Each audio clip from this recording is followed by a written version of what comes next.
네, 오늘 엘리사의 예배인데 구원하시는 하나님이라는 제목입니다. 지난주에 우리가 엘리야 선지자에 대한 말씀을 살펴보았습니다. 엘리야라는 그 이름의 의미처럼 하나님의 능력 그리고 하나님의 그 약속의 말씀을 나타내는 사명의 삶을 살았던 사람이 바로 엘리야 선지자였습니다. 지난주 말씀의 결론은 우리도 엘리야와 같은 놀라운 능력을 가지자가 아니었습니다. 네.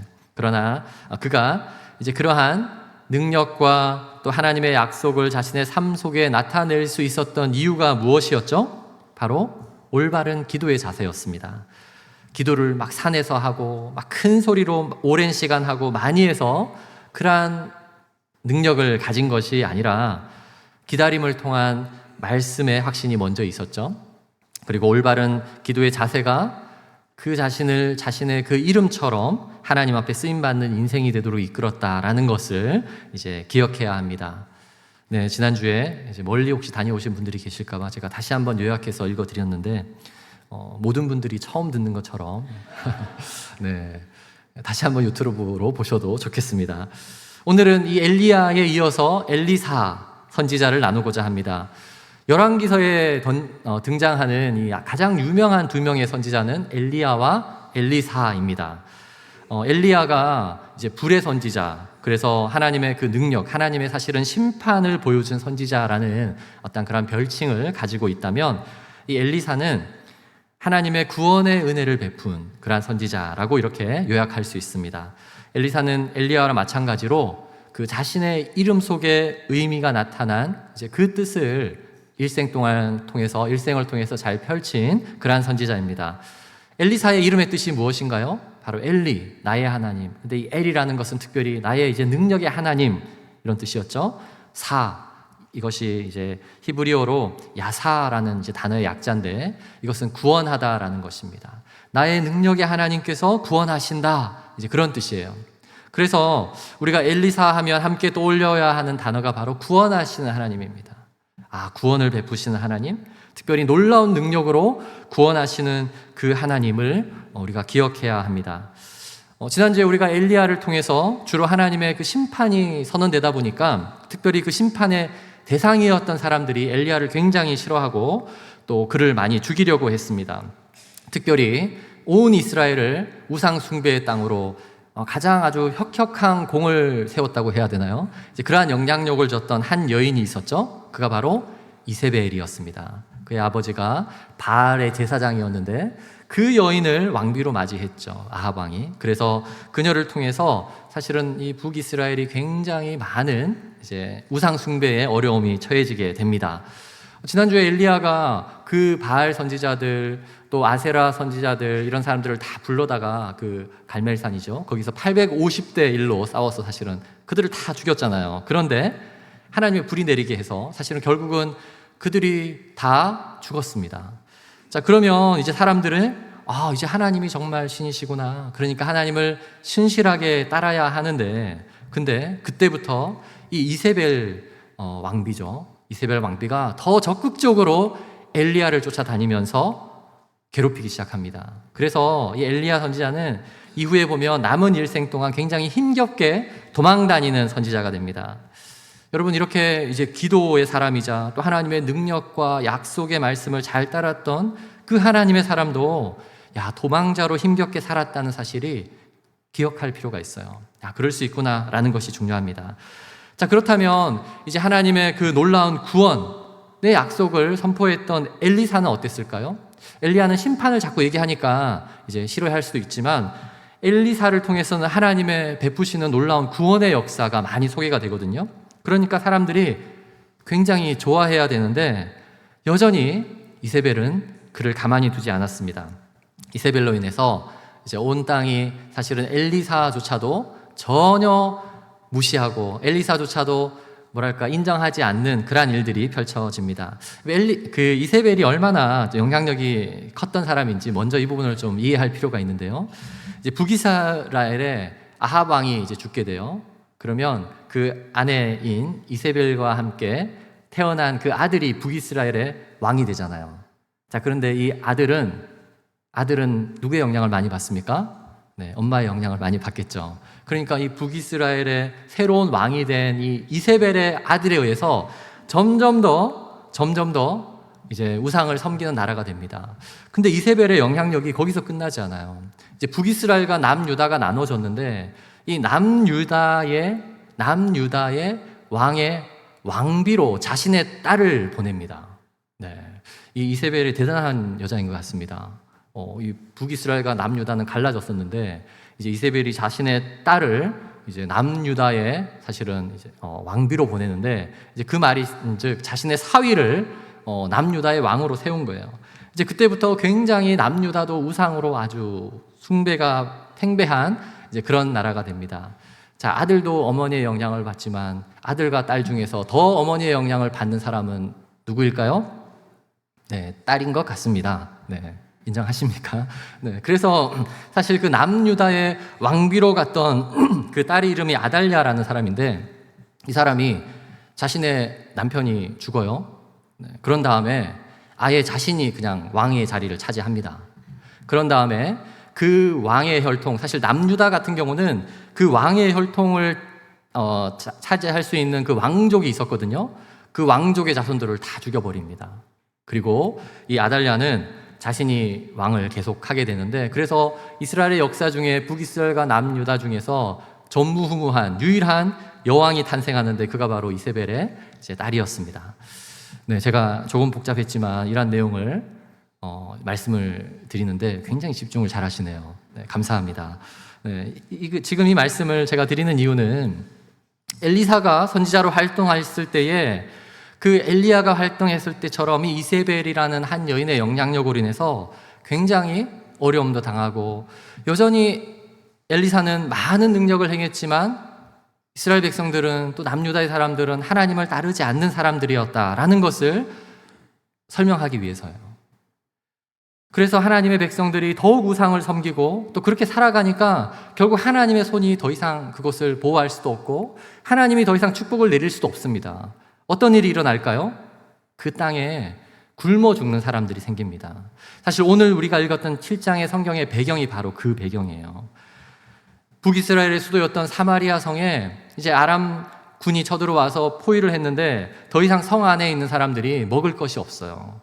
그래서 어떤 일이 벌어지냐면 서로 남의 아이를 먼저 죽여서 먹여야 된다. 막 이런 논쟁을 하는 일이 6장에 펼쳐집니다. 아주 끔찍한 일들이 일어나게 되는 거죠.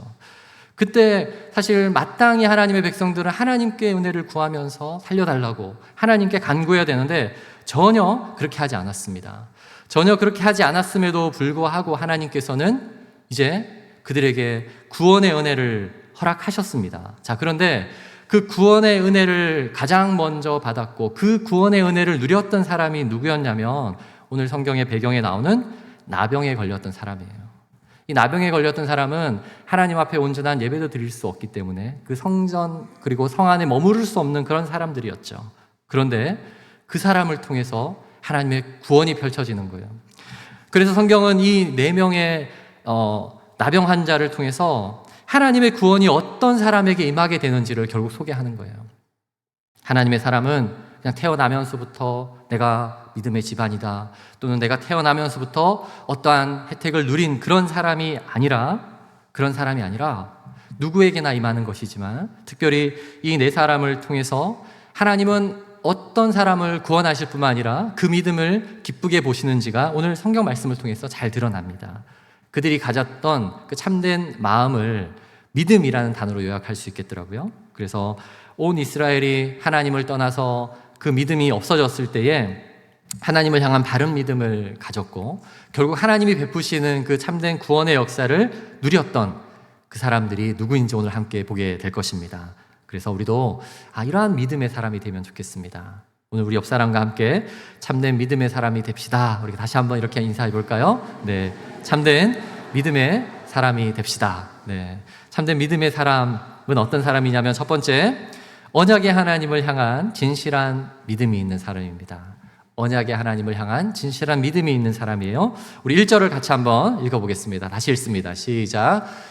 엘리사가 이르되 여호와의 말씀을 들을지어다. 여호와께서 이르시되 내일 이맘때에 사마리아 성문에서 고운 밀가루 한 스아를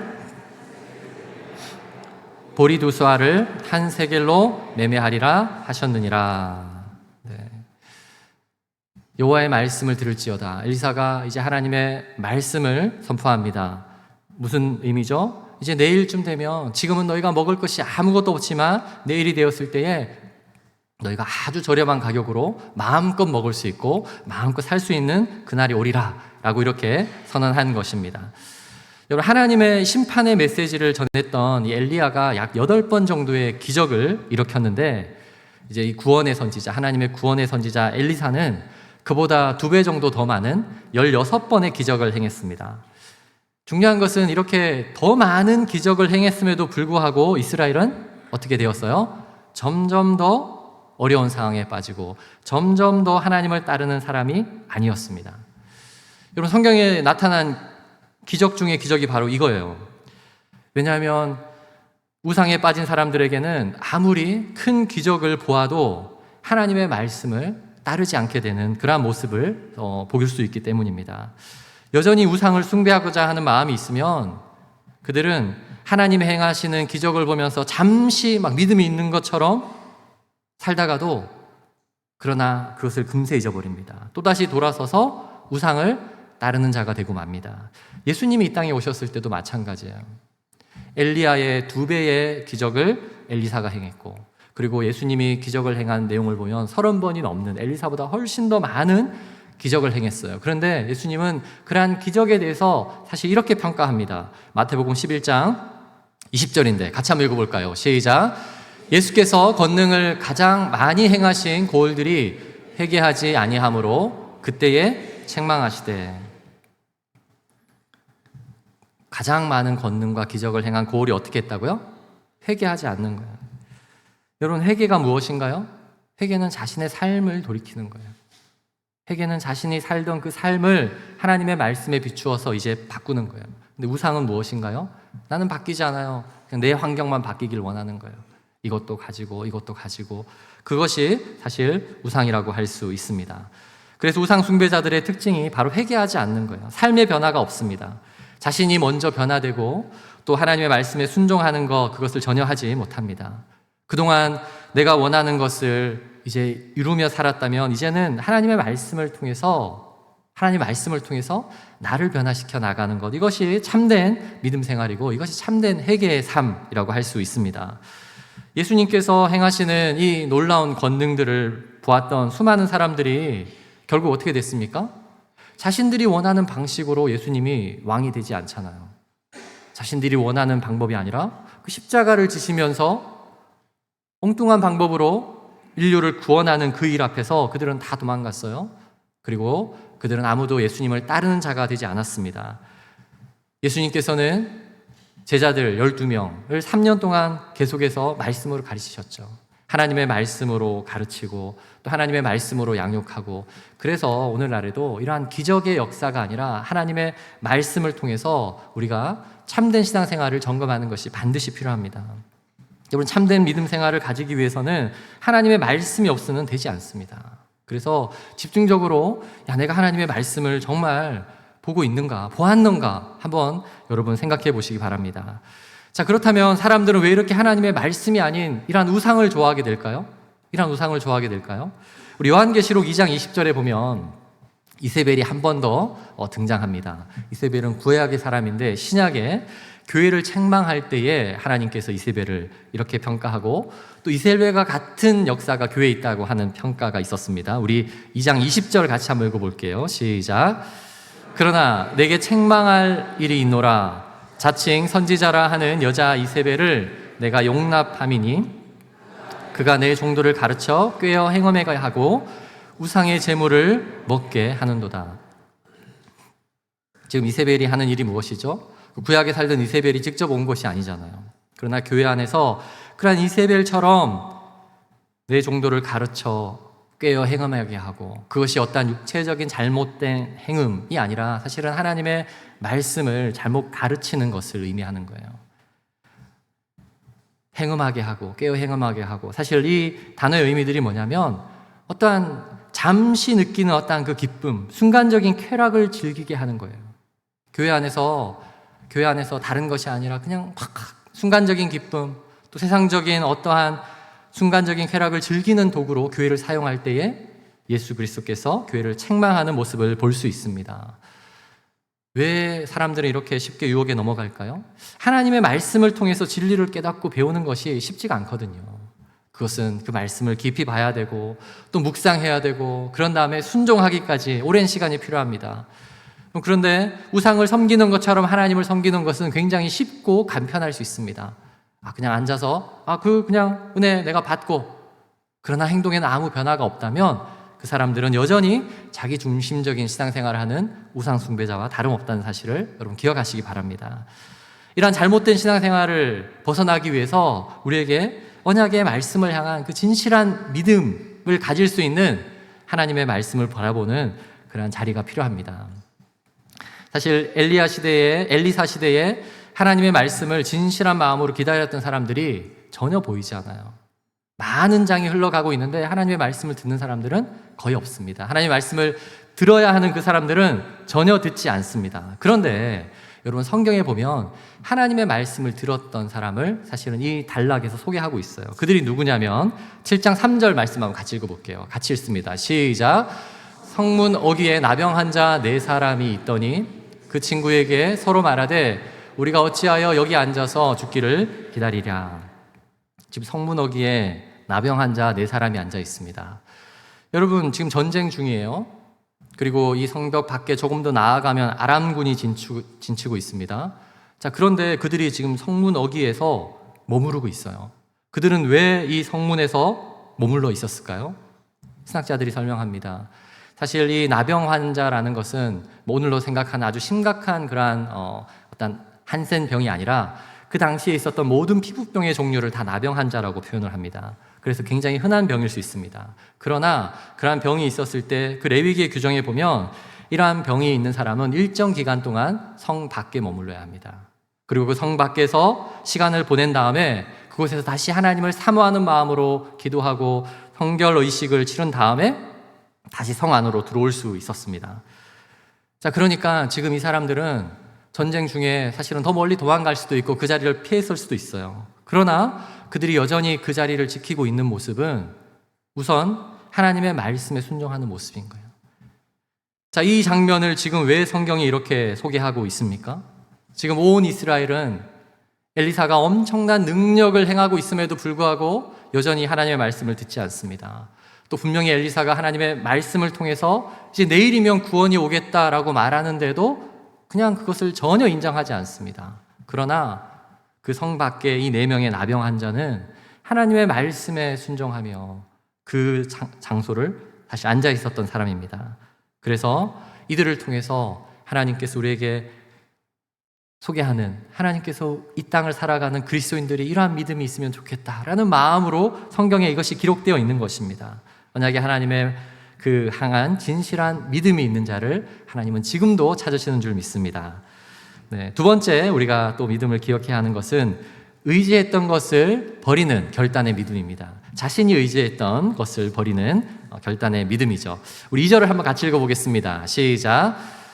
그때의 왕이 그의 손에 의지하는 자 곧 한 장관이 하나님의 사람에게 대답하여 이르되 여호와께서 하늘에 창을 내신들 어찌 이런 일들이 있으리요 하더라. 엘리사가 이르되 내가 내 눈으로 보리라. 그러나 그것을 먹지는 못하리라 하니라. 자, 4명의 이 나병 환자들은 하나님의 말씀대로 순종하는 사람들이었다면 그 전에 있었던 하나님의 말씀뿐만 아니라 또 하나님의 그 능력도 전혀 의지하지 않는 사람들이 있었음을 성경이 소개하고 있죠. 그 사람이 누구였습니까? 왕이죠. 네. 그런데 특별히 성경을 통해서 그 왕이 특별히 한 사람을 얼마나 의지하고 있었는지를 자세히 표현하고 있잖아요. 그의 손에 의지하는 자, 그는 지금 전쟁 중에 하나님이 아니라 그냥 자신이 의지하는 딱 한 사람이 있었어요. 이 한 장관이라는 표현이 있는데 이 한 장관이라는 단어가 병거를 탄 사람 또는 병마를 많이 가진 사람이란 뜻입니다. 그러니까 어떤 전쟁 무기, 병마를 많이 가진 사람, 그 사람만 의지하고 있었어요, 왕이. 자, 병마를 많이 가진 사람 하면 우리가 이제 떠올라야 하는 하나님의 말씀의 구절이 있습니다. 어디일까요? 솔로몬의 그 잘못된 예배를 설명할 때에 네, 그랬죠. 왕이 생기면 그 땅에 하나님이 사실은 원치 않았지만 그 땅에 왕이 세워지며 왕들은 어떻게 해야 된다고요? 병마를 가지지 말라라는 말씀을 신명기 말씀을 통해서 분명히 말씀을 했습니다. 그때 이제 솔로몬의 잘못된 예배에서는 여인을 많이 두지 말아야 된다, 아내를 많이 두지 말아야 된다라는 구절을 중심으로 설명을 했는데, 오늘은 다시 한번 그 구절을 통해서 이제 병마를 두지 않는 그 내용을 한번 보면 좋겠습니다. 신명기 17장 15절부터 그 내용이 나오는데 같이 한번 일단 15절부터 읽어볼까요? 시작. 반드시 내 하나님 여호와께서 택한 자를 내 위에 왕으로 세울 것이며, 네, 첫 번째가 뭐라고요? 하나님께서 택한 자를 왕으로 세우라는 거예요. 하나님 택한 자를 왕으로 세워라. 그리고 그 왕이 기억해야 되는 것 중에 이제 아내를 두지 말고 여러 가지가 있었지만 또 16절에 앞부분에 이 내용이 있습니다. 같이 읽어보겠습니다. 시작. 그는 병마를 많이 두지 말 것이요 병마를 많이 얻으려고 그 백성을 애굽으로 돌아가게 하지 말 것이니. 네. 세상 다른 나라들이 의지하고 다른 나라들이 전쟁하는 그 방법들, 그것을 의지해서 싸우려고 하지 말고 사실은 이 모든 구절이 하나님만 온전히 의지하라는 것입니다. 하나님만 온전히 의지하는 것. 자, 그런데 지금 이스라엘은 엉망이 되어버렸습니다. 자, 하나님께서 택하신 자들이 왕으로 세워졌습니까? 아니었죠. 어떤 자들이 세워졌다고 아까 말씀드렸죠? 이세벨이 원하는 자들이 왕으로 세워지는 그러한 시대에 이르는 것입니다. 왕의 이야기는 아니지만 오늘날 교회들이 세습을 정말 많이 하는 모습을 보게 됩니다. 몇 년 전에 한 목사님께서 자신은 절대로 아들에게 세습하지 않을 거다 이렇게 했던 분이 있는데 아주 존경받는 분이셨어요. 그런데 결국 그분이 아들에게 세습을 하고 말았습니다. 그러고 나서 제가 언론 인터뷰를 봤는데 이렇게 말을 했습니다. 구약의 왕들을 보면 아들을 세습시켰다. 네. 그리고 한마디를 더 했습니다. 이렇게 영향력 있는 교회를 이끌어갈 믿을 만한 사람은 자신의 아들밖에 없었다. 네. 하나님의 말씀에 대한 완전히 잘못된 시각을 가지고 있는 거죠. 그 목사님의 말씀처럼 하나님의 뜻과 상관없이 자신의 자녀를 세습시키고자 하는 그 잘못된 역사가 이스라엘에 있었기 때문에 결국 이스라엘은 망한 거예요. 그런데 그 망한 이스라엘 역사를 보면서 성경에 보니까 아들을 세습하는 경우가 있더라. 엄청난 참 일이 벌어진 것이죠. 사실 성경에서 그 세습 자체가 문제가 있다 없다 평가하지 않습니다. 그 사람이 자신의 아들이 되었건 또는 자신이 잘 아는 누군가 또는 자신이 원하는 어떤 사람이 되었든지 간에, 그러나 그 사람에 대해서 교회의 주인이신 예수 그리스도와 하나님에 대한 믿음보다 더 큰 신뢰를 가지고 있다면 그것은 잘못된 승계라고 할 수 있습니다. 교회의 주인이신 예수 그리스도 하나님에 대한 믿음, 이것은 우리가 어떠한 사람보다 어떠한 것보다 더 중요한 믿음이 되어야 하는 줄 여러분 기억하시기 바랍니다. 이러한 맥락에서 하나님께서 이스라엘의 왕은 반드시 자신이 하나님보다 더 의지하는 어떠한 것을 두지 말라고 한 겁니다. 그러한 측면에서 병마를 두지 말라고 한 것입니다. 그런데 오늘 말씀에서 이스라엘 왕은 자신이 가장 의지했던 것이 바로 그 병마를 많이 가진 그 한 사람이라는 잘못된 믿음을 우리는 볼 수 있는 것이죠. 이 말씀을 이제 여기 있는 우리 모두가 이제 왕 같은 제사장으로서 이 말씀을 한번 적용을 해 본다면, 우리가 하나님의 일을 하면서 또 더 의지하는 것이 있다면, 하나님보다 더 의지하는 것이 있다면 그것은 잘못된 믿음이라고 할 수 있습니다. 이제 제가 광고 시간에 말씀드렸지만 10월 말이 되면 교회적으로 내년에 위원회별 사역을 어떻게 준비해야 되는지 사람을 세우고 그런 일들을 진행을 합니다. 여러분, 기도의 시간을 갖게 됩니다. 그때 이 말씀을 기억하면 좋겠어요. 내가 의지하는 것을 통해 하나님의 사역은 이루어지지 않습니다.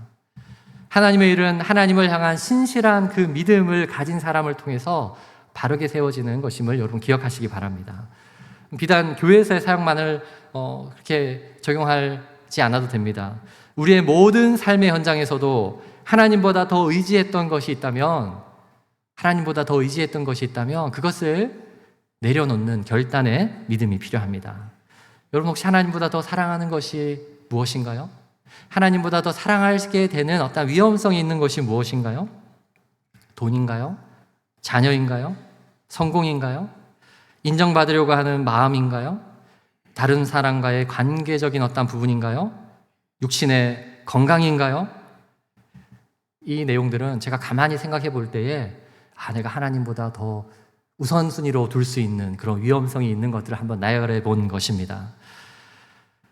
이 모든 것은 아주 중요하죠. 우리의 삶을 살면서 아주 중요한 것이지만 이것들보다 단 하나라도 이것이 하나님보다 더 의지한 우선순위가 된다면 그것은 위험한 것입니다. 그래서 우리가 내가 더 하나님보다 의지하는 것은 있지 않은지 돌아보고 또 하나님의 말씀 앞에서 이제 그것을 내려놓는 결단하는 믿음을 가질 수 있는 저와 여러분이 될 수 있기를 축원드립니다.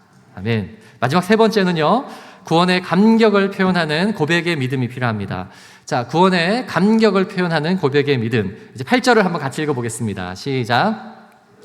그 나병 환자들이 진영 끝에 이르자 한 장막에 들어가서 먹고 마시고 거기서 은과 금과 의복을 가지고 가서 감추고 다시 와서 다른 장막에 들어가 거기서도 가지고 가서 감추니라. 네. 이 4명의 나병 환자들이 처음에는 그곳으로 갔더니 막 먹을 것도 많고 아무도 없어요. 그런데 막 금과 음도 있고 엄청난 일들이 있었습니다. 그래서 그 은혜에 너무나도 도취되어서 자신들만 먹고 마시고 그리고 막 의복들도 막 숨겼습니다.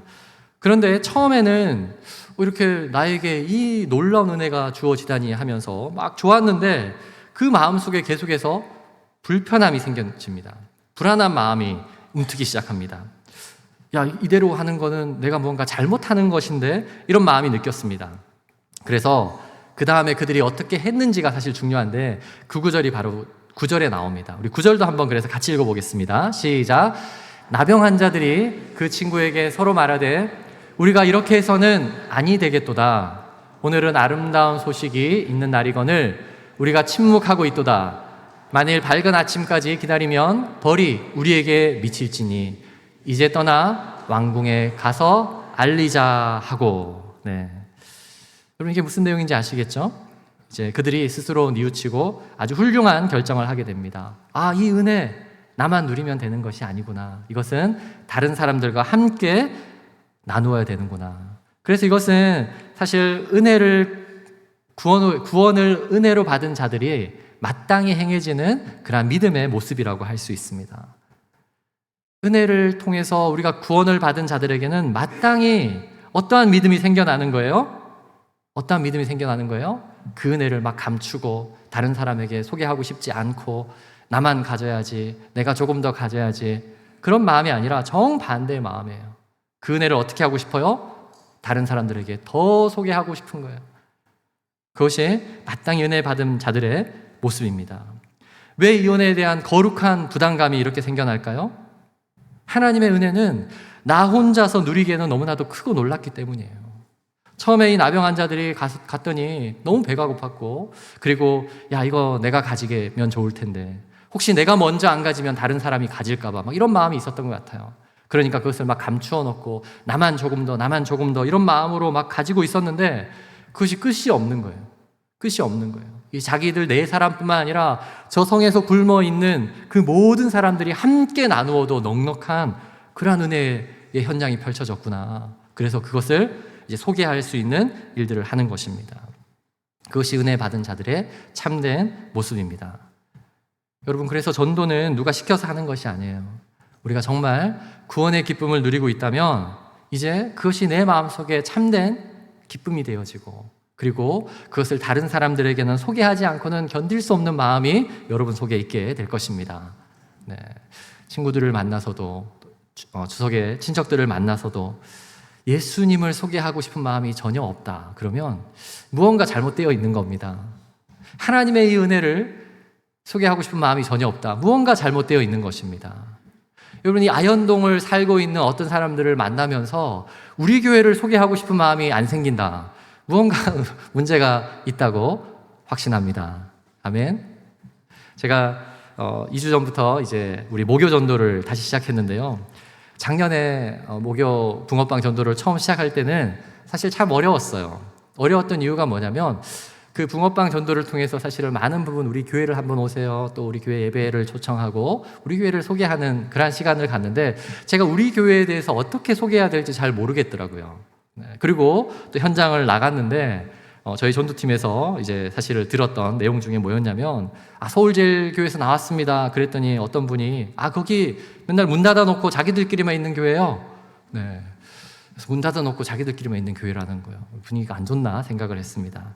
또 다른 어떤 분은 이제 그런 부정적인 요소는 아니었지만 그 교회 저 같은 사람이 가도 됩니까? 이렇게 물어보는 사람이 있어요. 그 이유가 자신은 이제 더 이상 일도 안 하고 별로 돈도 벌지 못해서 교회 가면 헌금도 제대로 할 수 없는데 그게 가도 되는지 이렇게 물어보는 사람이 있었습니다. 제가 우리 교회를 경험하면 할수록 저는 이제 이 주변 분들에게 마음껏 우리 교회 오시라고 요청할 수 있습니다. 특별히 우리 주변에 있는 어르신들에게는 더 기쁜 마음으로 요청할 수 있겠더라고요. 오세요. 오셔서 주일날 식사도 있고요. 그리고 또 헌금에 대한 오해하는 분들에게는 저는 우리 교회가 얼마나 자랑스러운지 모릅니다. 헌금 바구니 안 돌리잖아요. 하나님 앞에 순전한 마음으로 준비된 예물을 하나님께 드리고 싶은 그 순전한 예물을 하나님께 올려드리는 그 교회, 사실 그러한 믿음의 신앙생활을 하는, 그러한 감사의 기쁨의 신앙생활을 하는 우리 교회, 제가 마음껏 소개할 수 있는 그러한 일들이 생겨서 이번 가을 전도가 참 기대가 되는 그러한 시간들을 갖습니다. 하나님의 은혜로 구원을 받는 모든 사람들에게는 내가 누리고 있는 은혜를 다른 사람들과 함께 나눌 수 있는 그것이 참된 믿음의 고백, 그 믿음의 고백을 하는 사람들임을 여러분 다시 한번 기억하시기 바랍니다. 네, 그것을 진실된 마음으로 구원의 감격을 표현하는 그 고백의 믿음을 가질 수 있는 저와 여러분이 되기를 주의 이름으로 축원드립니다. 아멘. 아멘. 오늘 우리가 좀 여러 말씀들을 이렇게 좀 어려운 내용이었는데 우리가 믿음의 관점으로 한번 보았는데 여러분 이러한 믿음이 있는지 한 주간 돌아보고 또 그 믿음의 삶을 살아갈 수 있기를 축원드립니다. 네, 우리가 마지막으로 오늘 우리 에베소서 2장 8절에 대한 이 말씀을 읽고 우리가 한번 찬양하면 좋겠는데요. 같이 한번 읽어보겠습니다. 시작. 너희는 그 은혜에 의하여 믿음으로 말미암아 구원을 받았으니 이것은 너희에게서 난 것이 아니요 하나님의 선물이라. 은혜로 우리가 구원을 받았어요. 그런데 믿음으로 말미암아, 이것이 무슨 내용입니까? 나의 믿음이 그 구원에 조금이라도 보탬을 했습니까? 그렇지 않습니다. 그 은혜로 구원받은 그 기쁨, 그 확신이 우리의 믿음으로 분명하게 드러난다는 거예요. 그 믿음이 분명하게 드러나는 저의 여러분이 되기를 주의 이름으로 축원드립니다. 우리 한번 오늘 이 말씀 또 생각하고 적용하면서 우리 찬양하면 좋겠습니다. 세상 흔들리고 사람들은 변하여도 나는 주를 섬기리, 찬양인데요. 열왕기 하에 이 엘리사의 부분들이 꽤 굉장히 길어요. 그 내용을 보면 하나님의 심정이 느껴지는 것 같아요. 마땅히 하나님의 말씀을 들어야 하는 이스라엘 백성들은 거의 하나님의 말씀을 듣지 않습니다.